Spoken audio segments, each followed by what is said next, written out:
Do you like mythological fiction? If yes, then this is just the book for you. In today's video, I bring to you the book review of The Genius of Indraprastha by Harshvardhan, which is the book 1 of the Gondwana Chronicles.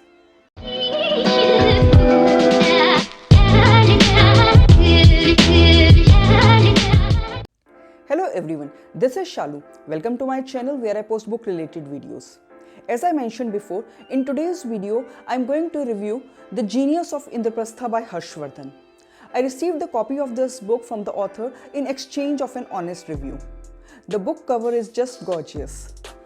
The book comes with a thank you card and a bookmark with the quote, Jnanam Amulyam Asti, which means knowledge is invaluable. The quote is mentioned several times in the book and has a deep significance to the plot. The book was a pleasant surprise for me. It was better than my expectations. From the title, I assumed that perhaps it is another retelling of Mahabharata, but I was so wrong. It is an intriguing fictional tale which takes the readers back to the Vedic times. The story reminds us of our glorious Vedic past. Long ago, the native tribes of Aryans, Vaishyas, Garudas, Vanaras and Asuras lived together in harmony at Gondwana. But the things changed with the invasion of Khidmatgars, who came to Gondwana in search of better life and water. Now 250 years later, the Khidmatgars have become all the more powerful under the rule of Uno. From a mere 3 cities, the Khidmatgar Empire has expanded to 12 large cities.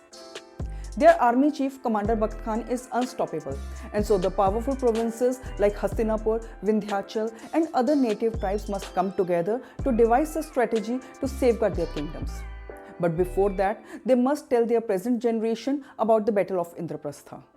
The young leaders must know about the genius of Indraprastha, the Aryan prince Martand, who was the only obstacle in the over-ambitious plans of Bakht Khan. The novel provides a fascinating account of the wars and strifes between the Khidmatgars and the native tribes. As the novel progresses, we come to know about the backdrop of the war, the reasons behind the antagonism, why it is so important for the Khidmatgars to expand their borders, and much more.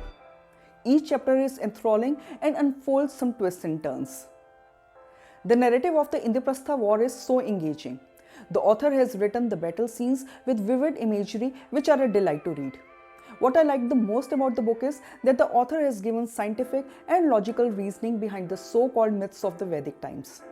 We get a glimpse of the Vedic culture and the technological advancements of the times.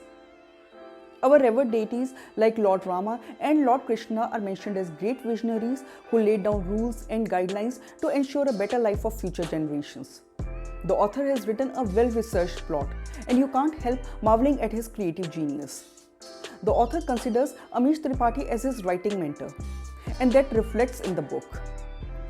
The characters are well developed. The protagonist Prince Martand and his adversary Commander Bakht Khan both are equally strong and fierce characters. Prince Martand is a multi-talented genius who is ready to sacrifice his life to protect his land from the foreign invaders. His adversary, Commander Bakht Khan, is an exceptional warrior and a leader who leads by example. At times, his character overshadows that of Prince Martand, and it becomes difficult for the readers to take sides. The language of the book is simple yet impactful. It is a 300+ pages novel, but the sweeping saga kept me hooked till the end. The novel is a delight to read. When it ends, you are already craving to know what the commander's next move would be. The end paves the way for the second book in this series, which I am eagerly looking forward to. This mythological fiction will appeal to readers of all ages. Overall, it was a satisfying reading experience for me. I enjoyed reading this book and will definitely recommend it. I will leave the Amazon link of the book and the author's website in the description box. Do check it out. So this was my review of The Genius of Indraprastha. If you have liked the video, please like, comment and share. And if you want to see more bookish content like this, please subscribe to my channel and do not forget to hit the bell icon so that you get notified every time I post a new video. Until my next video, bye and take care.